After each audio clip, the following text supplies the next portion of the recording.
بسم الله الرحمن الرحيم. السلام عليكم ورحمة الله وبركاته. ازيكم يا حبايبي؟ عاملين ايه؟ يا رب تكونوا بخير وتكونوا في احسن صحة ان شاء الله. النهاردة طبعا تفسير جديد واحلام جديدة ان شاء الله، وفيديو جديد النهاردة معاكم مع قناتكم فسر حلمك بشرة خير. النهاردة ان شاء الله هنتكلم مع بعض على المطلقة بصفة عامة. تمام. المطلقة لما تحس او تحلم ان هي عايزة ترجع لجوزها، ده حلم بالنسبة لها هي نفسها تحققه. فيا ترى هي هتحلم بإيه أو هتشوف إيه؟ فالنهاردة إن شاء الله هنتكلم بالفيديو النهاردة بإذن الله المطلقة لما ترجع لجوزها، أو عامة الراجل اللي مطلق مراته لما يكون عايز يرجعها، أو لما يكون عاوز يعيش مع حياة جديدة. فيا ترى هو ممكن يشوف إيه في المنام أو يحلم بإيه؟ النهارده ان شاء الله من خلال الفيديو ده هنتكلم كتير جدا على المطلقه في المنام والمطلق كمان في المنام. بس اول حاجه يا ريت تنزلي تحت على طول تعملي لايك للفيديو وتدعميني، ولو كنت اول مره تخشي وتشوفي قناه ام غنوه يا ريت تشتركي في القناه وتفعلي الجرس عشان خاطر تحضري معايا البث المباشر لتفسير الاحلام، وانا ان شاء الله هفسر لك حلمك. دي اول حاجه. تاني حاجه بقى تعالوا بينا نتكلم على المطلقه في المنام. عامة هنا الست المطلقة في المنام لما تلاقي جوزها داخل عليها أوضة أو غرفة أو شقة، ده بيدل على إن شاء الله رجوع ليها. دي بتبقى بشارة طيبة جدا ليها. هو هنا جوزها عايز يرجع لها، وهو هنا جوزها هيحاول ان هو يبتدي معاها الكلام، او هيحاول يبعت لها ناس للرجوع ان شاء الله لما تلاقيه داخل عليها اي مكان. كمان لو هو داخل عليكي ولقيتي معاه كوباية مية، او جوزك في اي حلم من الاحلام اتفاجئتي ان هو بيناولك ميه، مش شرط تكوني في مكان انتي عارفاه، لا هو عامه في اي مكان وهو ناولك كوبايه ميه او ناولك حاجه فيها ميه، اعرفي ان هو هنا ان شاء الله هيرجع لك. وهو هنا بيبقى هنا كده بتبقى بشاره طيبه جدا جدا ليكي، فدي بتبقى بشاره حلوه. كمان لو لقيتي جوزك داخل عليكي ومعاه بنوتة صغيرة، اعرفي ان جوزك عاوز يرجعلك ويبدأ معاكي حياة جميلة وهادية، فدي بتبقى بشارة ليكي طيبة. كمان لو لقيتي جوزك داخل عليكي ومعاه هدايا، الهدايا زي ايه؟ زي مثلا ازازة برفان او روج، او لقيتي معاه فستان، او لقيتي معاه سجادة، او لقيتي معاه سبحة، او لقيتي معاه هدية حلوة انتي عن نفسك بتحبيها.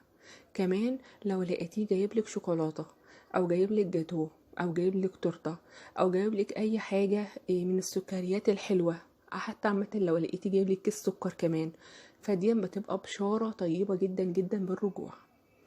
كمان هنا لو جوزك طلب منك ان انت تقومي تعملوا له قهوة، القهوة في المنام دي بيدل على المزاج الكويس.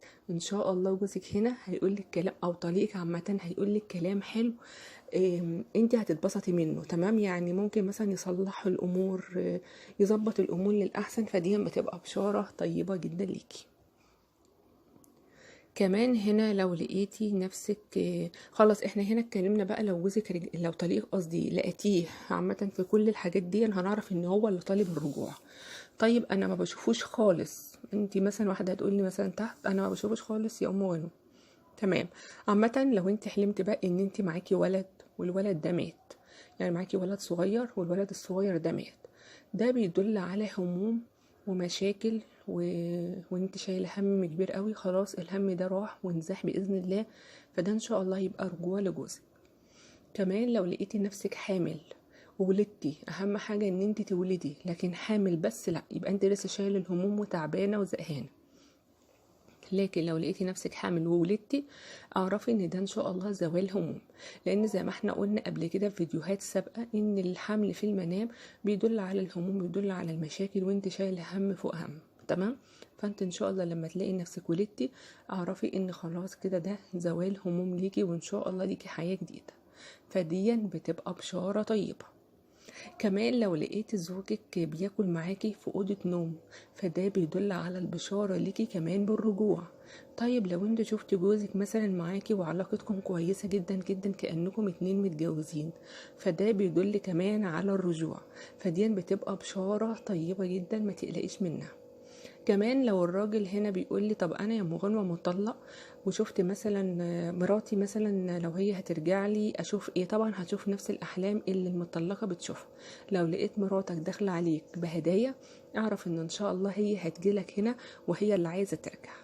كمان لو لقيت مراتك داخلالك ببنوتة، اعرف ان هي عايزة تطلب منك رجوع وحياة جديدة ان شاء الله، فدي بتبقى بشارة طيبة.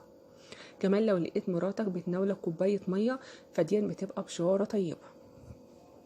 كمان لو لقيت مراتك بتناولك اي دواء من الادوية، اعرف ان مراتك هنا كمان لو لقيت مراتك بتناولك ادويه زي ما انا قلت، ده بيدل على ان مراتك هنا حاسه ان انت تعبان وزهقان، فهي بتحاول ان هي تراضيك وبتحاول ان هي ترجعك، فدي بتبقى بشاره طيبه. كمان هنا لو لقيت زوجتك بتعيط كتير جدا وداخله عليك، اعرف ان هي كده جايه ندمانه، فما تحاولش ان انت تقسى عليها لو انت كنت عايز رجوع ليها. زوجتك قصدي طليقتك بقى، يعني المفروض ان انا بقول طليقتك يعني او طليقك، معلش بس انا بتلخبط ما بين ان انا اقول زوجي يعني.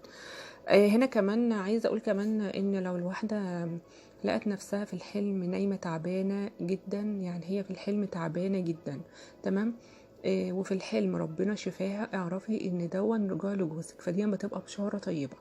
لكن لو انت قمت من النوم من غير ما تحسي ان انت مرتاحه في الحلم او ان انت ربنا شفاكي، فدون لا، هيبقى الحال على ما هو عليه، تمام. هنا كمان لو انتي لقيتي فاكهة حلوة في المنام انتي بتحبيها وبدأتي ان انتي تاكليها، فدي بتدل على بشارة حلوة جدا، رجوع لجوزك، فدي بتبقى بشارة طيبة. وكمان لو حضرتك لقيت حضرتك بتاكل فاكهة انت بتحبها، ده بيدل كمان ان شاء الله على رجوع لطليقتك. لو انت بتحب طليقتك فيبقى رجوع لها. وانت كمان لو بتحب جوزك وكلتي فاكهة حلوة انت بتحبيها، ده بيدل على رجوع لطريقك لو انت طبعا بتحبيه، تمام. فهي بشارات حلوة كتيرة جدا جدا ان شاء الله بإذن الله يا رب. كل واحد يرجع للي بيحبه واللي عايزه ان شاء الله. وطبعا لو في اي حلم يخص الاحلام اللي انا قلتها دي او البشارات اللي انا قلتها دي، اكتبوا لي تحت في التعليقات ان شاء الله وانا هرد عليكم بأمر ربنا. طبعا احنا كده وصلنا لاخر حلقتنا النهارده. يا ريت ما تنسوش اللايك زي ما انا قلت، وشكرا ليكم. كانت معاكم ام غنى، السلام عليكم ورحمه الله وبركاته.